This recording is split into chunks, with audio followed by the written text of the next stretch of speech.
Welcome to 1 Million Cups this morning. We have a unique opportunity, I think. While our startup is a little bit earlier than we normally bring in, there's for a good reason.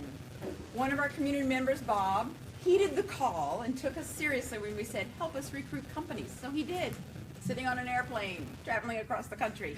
So we as a community now have the opportunity to potentially help encourage this startup to relocate to the Triangle. So you guys give them a warm welcome. Bob's going to continue to fill you in on the story and make the formal introduction. So ladies, welcome, and we look forward to hearing the story.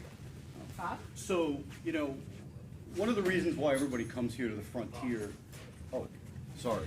Oh, that's right, I have to be on camera. So one of the reasons everybody comes here to the Frontier, or any co-working facility, there's a degree of randomness, right, that you just can't get anywhere else. So, you know, I was on a plane going to Chicago last November, and I sat down in my seat, and Deborah was sitting next to me, and you know, we ordered drinks together, and I was about ready to crack open my paper to read for the duration of the flight and be background. But a different, I think, experience, at least from, you know, my experience from April to now when I've been coming here in the mornings. This is definitely different than what you typically hear about, and the diversity is nice, and I think there's a major opportunity here. But, you know, obviously, please chime in afterwards. But without further ado, Deborah Christel, Ashley, let her rip. Thank you. So, have you ever tried to fit a square into a circle? It just doesn't work. It creates friction, the square is irritated, the circle's irritated. This is what the fashion industry has been doing to plus size women for decades. Next slide, maybe. No. Not yet. Well, we are, oh, no? Nope. This is humbling. Okay, next slide. We are Kade Vos. I'm Deborah Christel. And I'm Ashley Scott Morse. Get ready to open your drawers to a new kind of underwear. So a quick introduction about myself. My name is Dr. Deborah Christel. I've been designing and patterning clothing for about 19 years. I have been researching and designing for the plus size market for 10 years. The last 5 years I was an assistant professor in fashion, apparel, merchandising, and design. Before that, while I was in grad school, I worked at Nike, designing athletic apparel for women, working on men's compression pants. The last 5 years, my main research has been about plus size women, their shopping experiences, their preferences, and through that I've learned a lot about the body positivity community and gained a lot of respect with equality in regards to body size and shape and diversity. I just published this last year. The average American woman now wears between a size 16 and 18, which equates to a 37.5-inch waist. I've published a handful of research articles that have been featured in Forbes, People Magazine, The Washington Post. I've done a couple interviews with NPR, been featured on Good Morning America and PBS, and I'll stop bragging. I am Ashley Scott Morse. I have been designing for over 10 years, but most of my background comes from my agricultural family. I am a fourth-generation farmer's daughter. We have done everything from raising chickens and hatching eggs to hay and wine grapes, and also packaging and shipping our own cherries. So my experience runs through basically the whole supply chain, from everything from the field to the store. So I have a very good understanding of the whole supply chain. I was also vice president of my college organization for 3 years. I have done work in visual merchandising and a lot of costume design work. So how we started, the problem that was presented to me was actually through skin infection research. I was approached by a registered nurse who works with post-bariatric patients that experience excess skin folds. And the problem is, in between those skin folds that most often occur underneath the bust and in the groin region and across the abdomen, armpit, those skin folds lead to, so there's heat, excess moisture, sweating, and friction from skin-on-skin contact. What can happen are skin infections. So you can get intertrigo and candidemia. These are two types of fungus or bacteria. So and the risk will increase with age and body weight. So the main treatments are prescriptions, antifungal creams, and a lot of nurses and doctors recommend to wear cotton. Some would say take strips of cotton fabric, cut up an old t-shirt and tuck it in between, and then replace it as it gets saturated throughout the day. There's also really expensive silver-lined textiles that are just these rectangular strips that women would tuck underneath their bras. The technical term for stomach rolls is called a panis. And so nurses would recommend to either buy those really expensive strips or cut up old t-shirts. And to keep the area dry and cool. Another very common recommendation is to use baby powder. And many, many, many women use this every day. They sprinkle baby powder in their underwear. A recent study found that women that repeatedly use baby powder in their underwear increase their risk of ovarian cancer by 30%. To me, this was incredibly alarming. And nurses are recommending this to their patients. They say, oh, put baby powder, you'll be fine. Was it just yesterday? Johnson & Johnson had to pay $415 million to someone who had been using baby powder her whole life and got ovarian cancer. And doctors that I still talk to, this is their main recommendation. I'm thinking, how are the nurses and doctors not educated on this? So these solutions are not good. The nurse said, is there any way we can design a cotton-based custom underwear for curvy women that they can tuck in between their folds, that's comfortable? And I don't know if you can really see it, but there's a check. Oh, maybe we'll dim the lights a little bit. Thank you. We've designed the product, and here it is tucking underneath her panis. There is no elastic. It is 95% cotton, and Ashley's going to tell you a little bit more about it.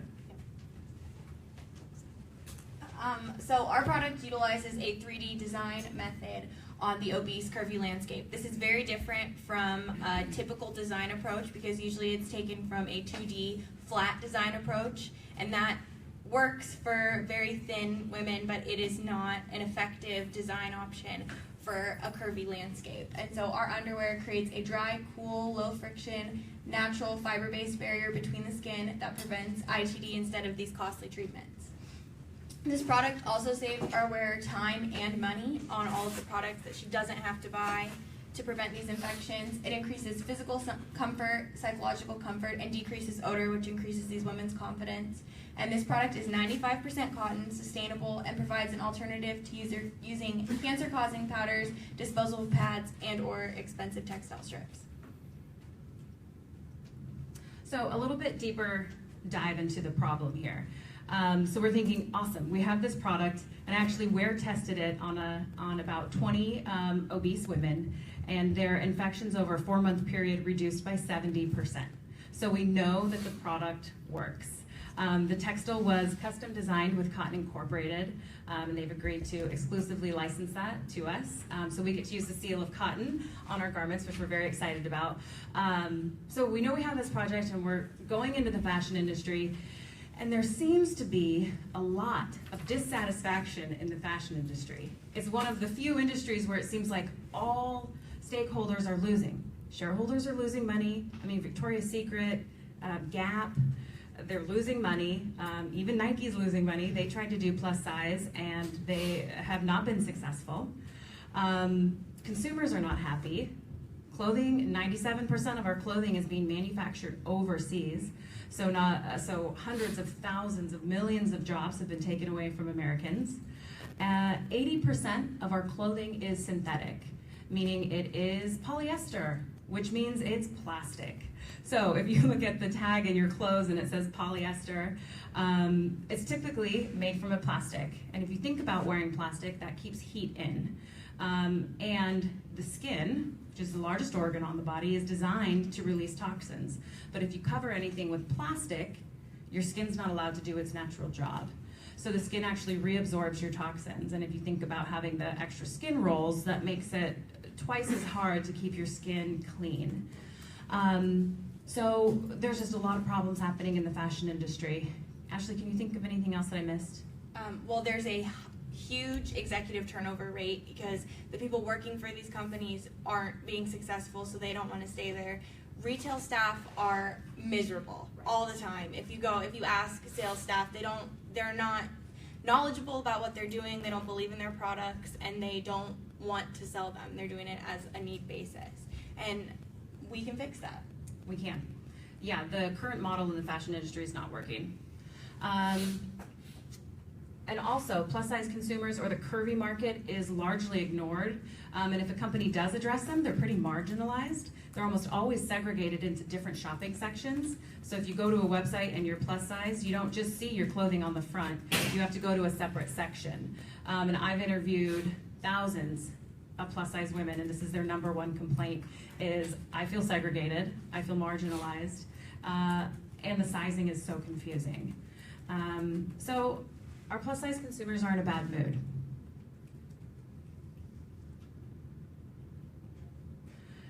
So I talked a little bit about the research that I've done. This is what women had to say about our underwear. And if you want to, Ashley, do you want to grab it?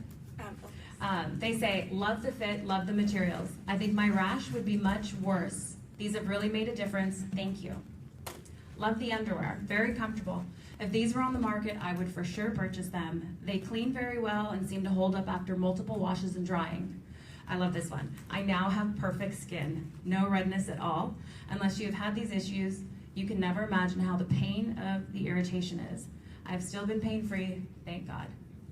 So these women were so grateful that they didn't have to spend extra money on prescriptions, antifungal creams, baby powders. All they had to do was put on their underwear like everybody else. And while researching this niche market, we also saw the 108 million American women that are wearing a size 14 or higher who are not being served by the fashion industry. They have so many needs that are not being met by these traditional sizing methods, and they've been forced to rely on the scaling method of just adding more fabric at the sides. So they're left with something that does not fit their body and does not flatter their body, and they don't like to wear it, and has led them to have this disassociation with the fashion industry because it's not serving them. But it is a huge market, and there are women buying about 20 pairs of underwear a year, and that's just underwear too. So like that goes on to fast fashion clothes, anything else they want to buy. And this market is huge, and we see untapped potential that could grow this industry. We've developed a customer archetype. We call her Do-It-All Allison. Her average age is 44. She's 5'5", weighs 213 pounds, and this is data from over 1,000 plus-size women that I surveyed online. She most likely has children, whether she's single or married, and she most likely lives in the outskirts of a city, whether that's suburban or rural.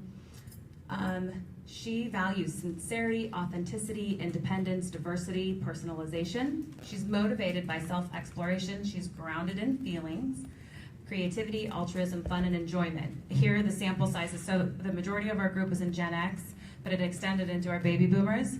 So that's 24 million in the Gen X, and there are 39.7 million women baby boomers. So these are our two main targets right here. She also believes she can provide for her family and have a career.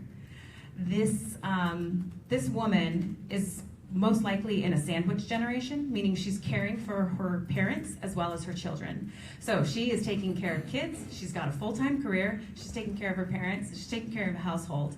She is literally doing it all, which is why we call her the Do-It-All Allison. I also thought this was really interesting that 63% follow their gut and their intuition, and I think that's going to be something really important when we market to this consumer. We know that they make decisions based on their feelings, which is very different from past generations. So here's some current market stats. 2016, US sales of plus size apparel hit 21.4 billion. The luxury end of the plus size market remains small and largely unexplored, which is what we're hoping to tap into. The fabric that we've designed with cotton is a premium fabric. So we want to design affordable luxury for curvy women. Why aren't other companies successful? It's because they're hesitated around production and pattern making. Every size for a plus size consumer typically requires its own pattern, which takes time and expertise. Ashley and I have a combined experience of 30 years. We totally have got this. I mean, we've been patterning for this consumer, taking the same design, making a different pattern for each size for combined 30 years. An executive from Lane Bryant thinks that this industry could go into a $50 billion business. So here's a little bit of our financial model and our profitability. Over here we have our products, our suggested retail price, and we have the cost for us, the cost that we hope to get the product at. So for the first 4 months, Ashley and I are going to be working on developing the business, getting things ready. We'll get our product and launch month 5. We will open with our bra month 6. These are our anticipated sales, anticipated quantity sales, and our total sales revenue for the first year, anticipated $313K. We've done a 5-year projection, and we want to go wholesale year 2, and we would like to sell to Nordstrom. QVC would be amazing. Costco, I think, would also be a really great place to reach our market.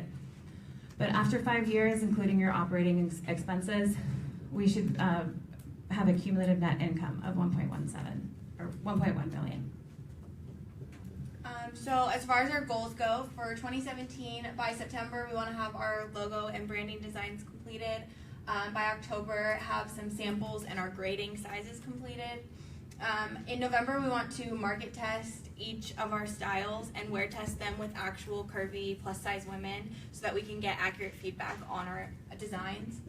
In November, we're going to order our labels, packaging, and organize our inventory and fulfillment space. And then December, we are going to get feedback from our wear test, finalize our designs, and put in a manufacturing order.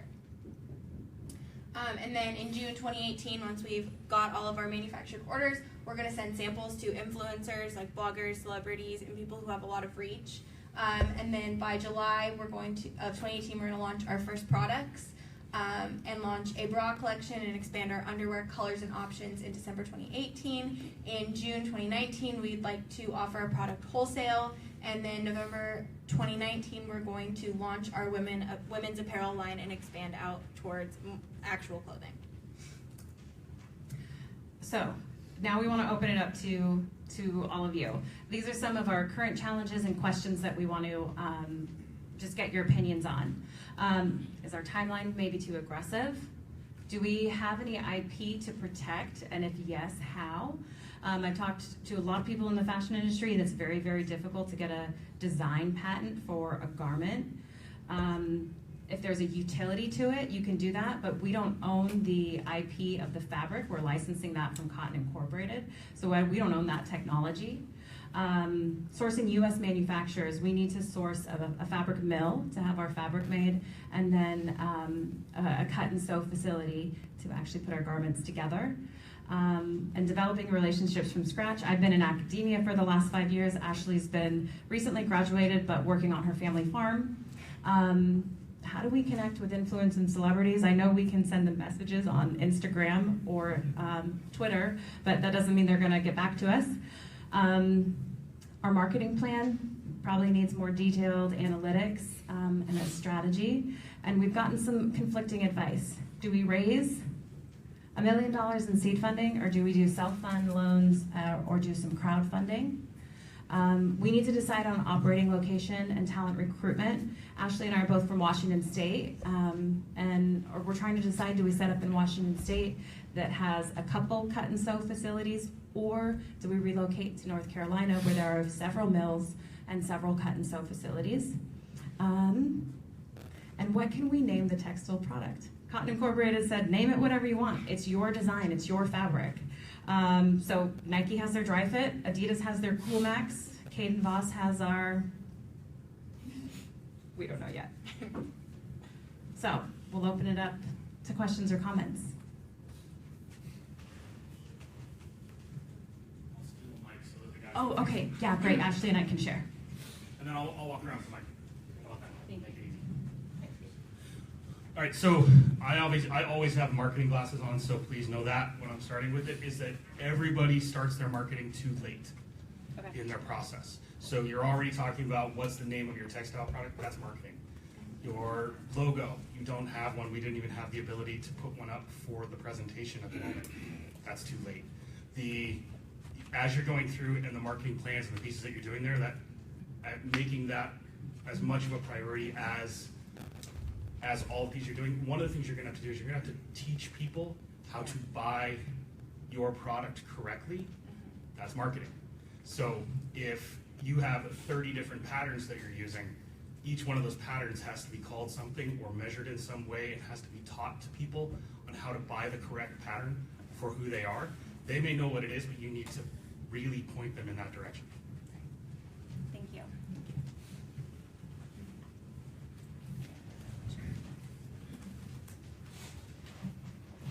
Hello, ladies. I think this is a fantastic idea. The plus size market is huge. Main concerns are Lane Bryant and Torrid have had a corner on this market for a very long time. So, with that being said, what is your niche? Considering that you all are going after the same niche that they're already really seated in. That's one. And so, like you said, that women actually buy off feelings. So it's really about what makes them feel good if they look good. And when I noticed in your presentation, you didn't focus on that. So that was kind of something that you spoke about, and you put it, and you continue to say throughout your presentation. However, the picture that you displayed, it was good, but it was more on the medical side. So I was a little bit confused on whether or not you were focusing on plus size women who may have had a medical problem, or whether you're focusing on plus size women, period. So I think that, again, that's one of those marketing things you should really think about. Also, you're also going to be competing with the people that are selling plus size clothing online. So you have the one I know of off the top of my head is the Fashion Novas of the world, where they're making jeans or looking more stretchy underwear, these type of activities. And so if you want to go even in that clothing industry with just underwear and bras, I think you need to specify that a little bit more, and let women know that this is just not about how it makes you look, but how it makes you feel. Yeah. So I think that if you get that a little bit more focused, I think that you could really have something. Definitely, thank you. Well, just to speak to your question about what makes us different, is that we want to offer size small to 6X. So we're not exclusively plus size, because we know there are many small women that maybe have just had a baby and they have a little extra tummy roll, or there are small women that have really large breasts and they have that skin-on-skin contact in their underneath their breast or maybe in their armpit. So we're doing inclusive sizing, which Lane Bryant and Torrid currently don't do. So I think that's one of those things that you're going to have to pick, because what happens is you get to a market that is already potentially serving the smaller size women, where large size women don't really have that. So you should really think about that, especially if you have an industry that's going to grow from 21 billion to 50 billion. Your market may be on the larger end of that, and then you graduate and then you scale into the smaller end of that after you're established. Thank you. Yeah. In terms of outsourcing, you know what I'm saying?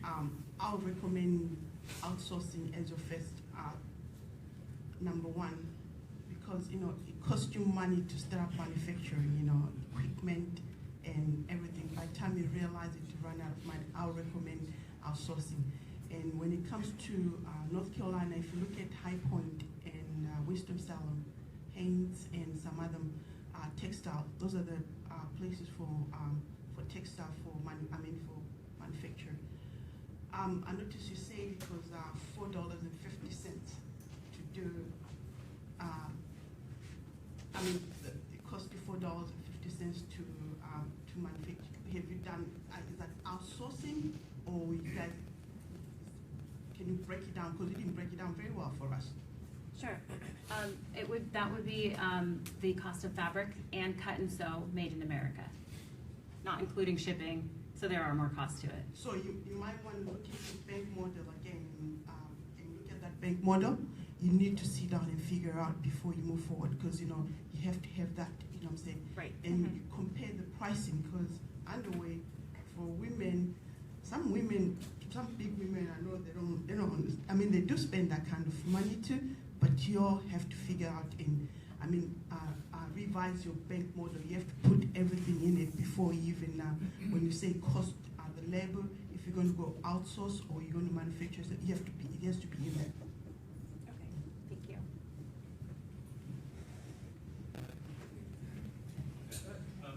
So first of all, thanks for. We'd like for you to use the mic. Okay. So first of all, thanks for taking this on. If my wife Virginia were here, she would say for 40 years I've been wanting to see this problem solved. So you're fortunate to be in an industry where the smartest people in the room have always screwed this up. You know, they have. So that's the good news. The other thing is, yesterday in this room we had Tom Rue and Lauren McCullough from NC IDEA presenting the semi-annual ask for seed funding. Have you guys considered putting in an application? No, we haven't. Okay, so NC IDEA is an organization that focuses on funding startups that will create jobs in North Carolina. I mean, there's a number of other criterion, but just Google NC IDEA and you'll come up with the application. So one of the critical things is that the information you need to assemble is in essence the components of a business plan, of a marketing plan, stuff you're going to have to do anyway. So this will force you to have to do that. The critical time frame, though, is that you have to have your completed application in by September the 11th. And Tom mentioned that probably about 10% of people get it in like 2 hours late on the 11th. He said, too bad, so sad. Sure. They're very strict about that. So I would take a look at that because it'll force you to come up with information that you need. They've been around for a while, and it's a grant, so you don't have to pay it back. So it could presumably take care of a number of your startup needs and issues and contacts. So, thank you. Thank you. A little additional to that, I believe it's twice a year. Yeah, They do the grant. it's a semi-annual. Yeah, but you do have to be based in North Carolina. So that's a decision, obviously, you guys will have to determine before you can apply. But it is free money. Great, thank you. Hi, very good presentation. One of the things I would, how's this? Okay, lost that train. The North Carolina School of Textiles, biotech centers, they do a lot of public and private partnerships. A lot of cases, a lot of free advice. So I would definitely make some contacts over there. One of the gentlemen over there, his name's John Russ. He's pretty good at doing this. Not only do we connect you with some people in the manufacturing areas, but also they like to do with job creation. And they've got a lot of international students working textiles too, so you get a lot of around that way. The other thing I wanted to mention was when you look at your channels here, and I take a look at your marketing piece too, you have two channels that I see. One is retail, comfort, and delivery on it, but also you have a medical channel that you can deal with hospitals or home supplies or that type of thing, which may be a different brand or different category to your product too. So just something to take a look at, but always use the free advice first if you can. Okay, great, thank you. I'll add a question and then I'll pass it on. Have you, I know there's, from a marketing perspective, I know there are a bunch of niche kind of clothing products that go online first and then hit like, MeUndies and like some of these other kind of brands might be a way to get in. But I do think, given your presentation, some of your thoughts on marketing and that sort of thing, that might be a place where you need to expand your team and find somebody who can kind of take a handle on that before making that decision. Yeah, our operations plan has our first hire as being on marketing because that's not what we're knowledgeable about. So thank you. Good morning. I kind of agree with Rick. You got two things that are going on here. And I would keep it simple for this, so you get your focus on, so you get your name out, and you can make things happen. And I do agree this is a huge market that you can go into. And the manufacturing side, I'm going to throw out, you can focus and outsource it, but I would actually figure a way, if you want to control it later on, that you can pull it back, and if you get enough volume and money, then you can start to really even control that even more. That's again how you want to handle it. You know, you don't just give away the farm if you have to. Figure out if you can do that, and then pull it back if you want to. If you get so much volume, because then you have control. You can actually make more money in that part. I don't like giving away the farm when you're doing it. I think it's a great product, and there is a huge market for it.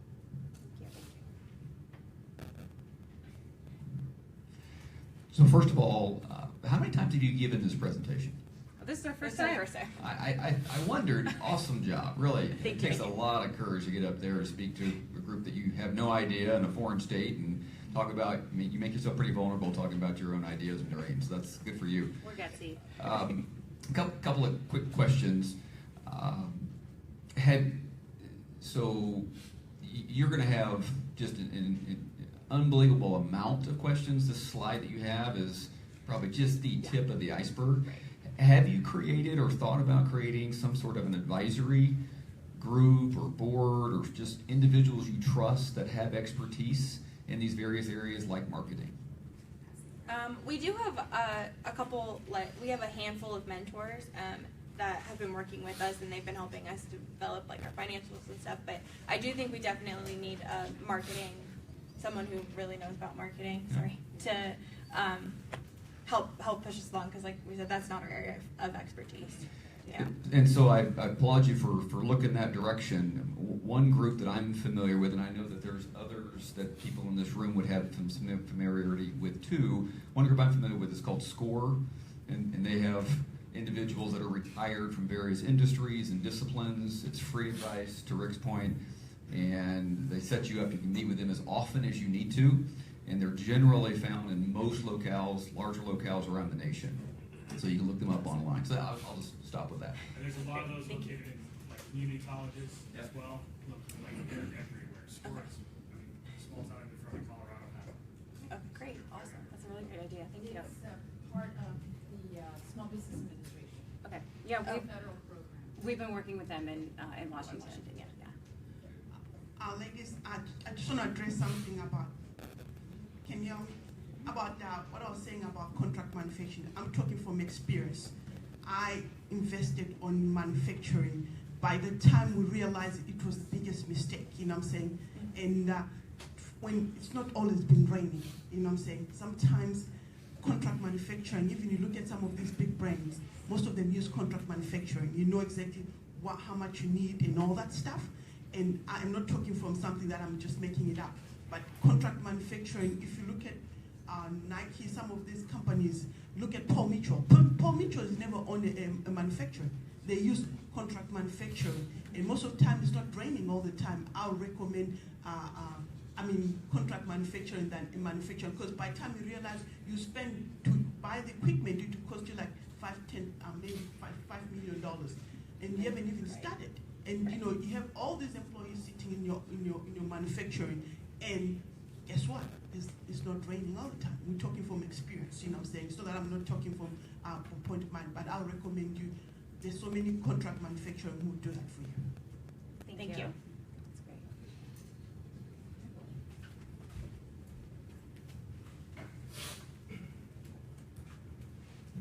great. I would echo a great presentation. I think they probably weren't nervous because they took the advice. They pictured all of the audience in their underwear. We do that absolutely all the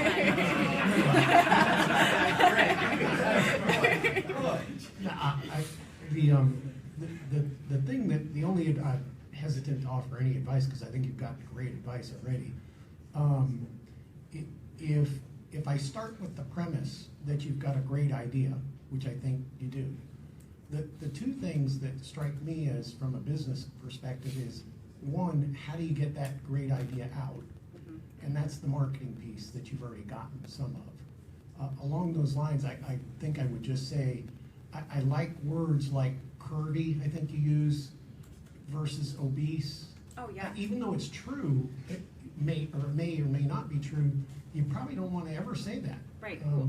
I can speak to that. I just finished a study a few months ago where I surveyed over 500 plus size women, and I said, what do you prefer to be called in the fashion industry? 97% said, I want to be called a woman. Right. duh. I mean, and the second one was Curvy. Plus size was very, very low on the list. So we've made a conscious decision that our consumer will be called curvy women. And we use obese in scare quotes because there's not really, recent research is showing there's not a direct correlation between obesity and health. Right. There are many people that are classified as obese that are indeed incredibly healthy, probably healthier than some of us. So we don't use, we use it here because it's part of the research language that most people understand, but moving forward and with our market, we won't use that language. So you've already got that. I would just amplify that. Yes. That's really important.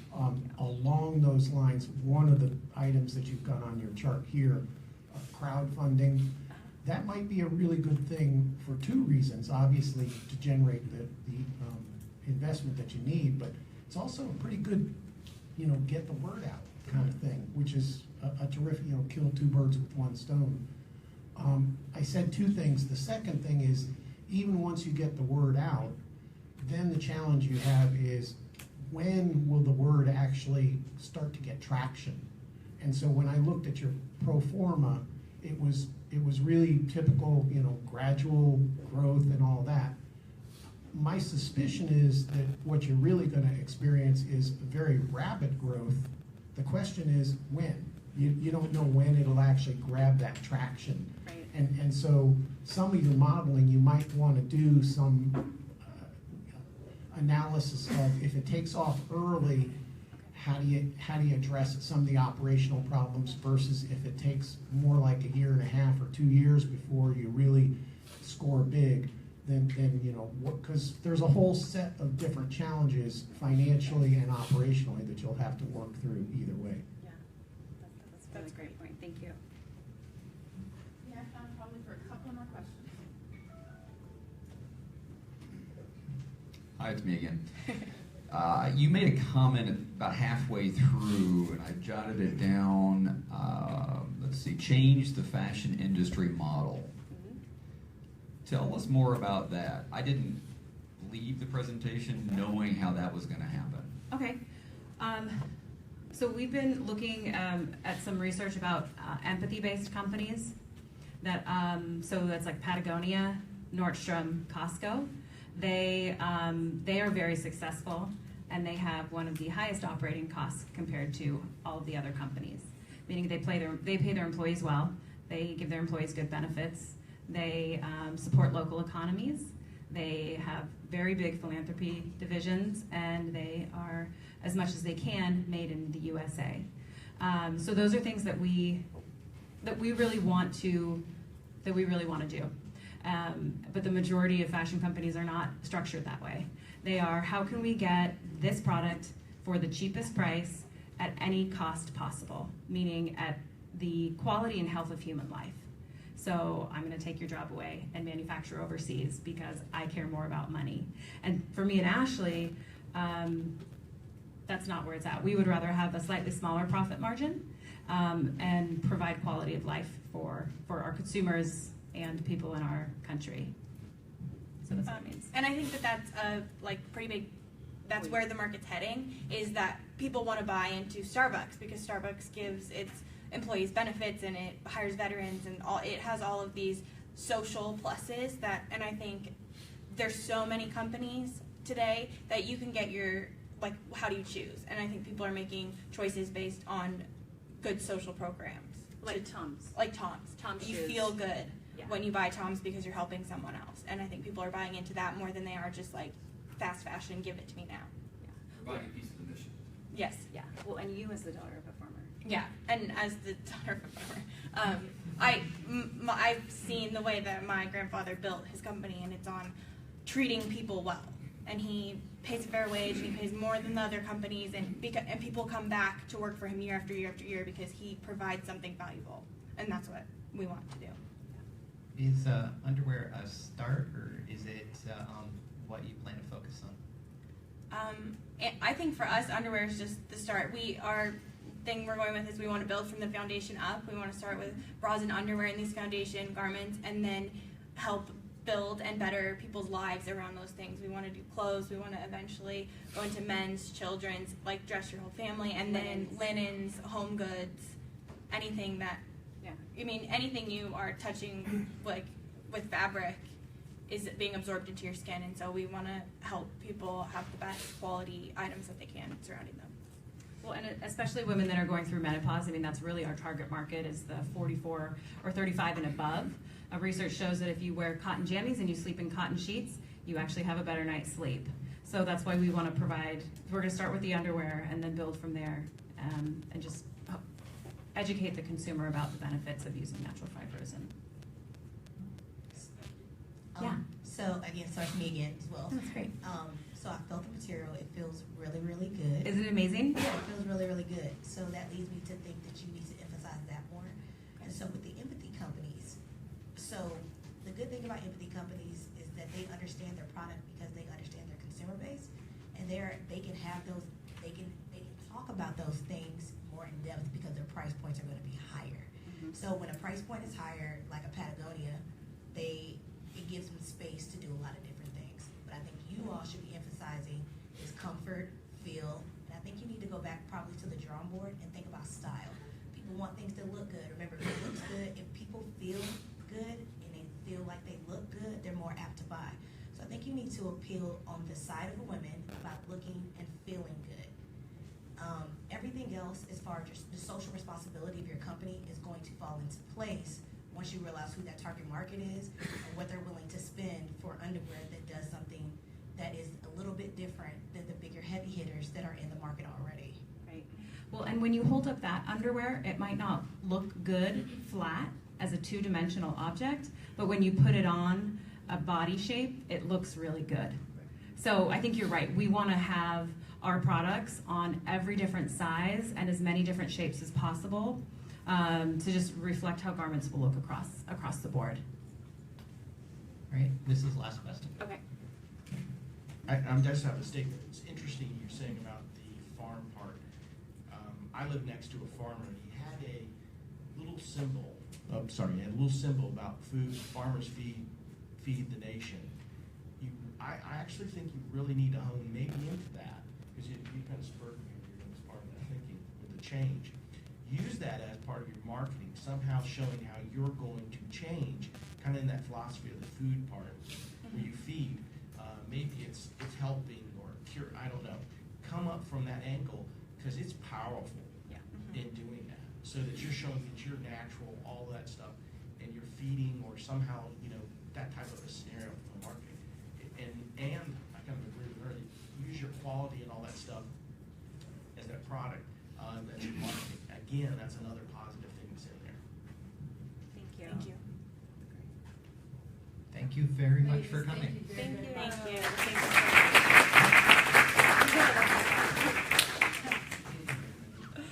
Also know that you'll have the live video, which is streaming on our Facebook page, so you'll have that to reference, and then you can use it accordingly as well, right? Thank you. As you move forward. Before we disperse, does anyone have any community announcements they would like to share? Just a couple, make sure we sign up. If you're not on the email list, sign up in the back.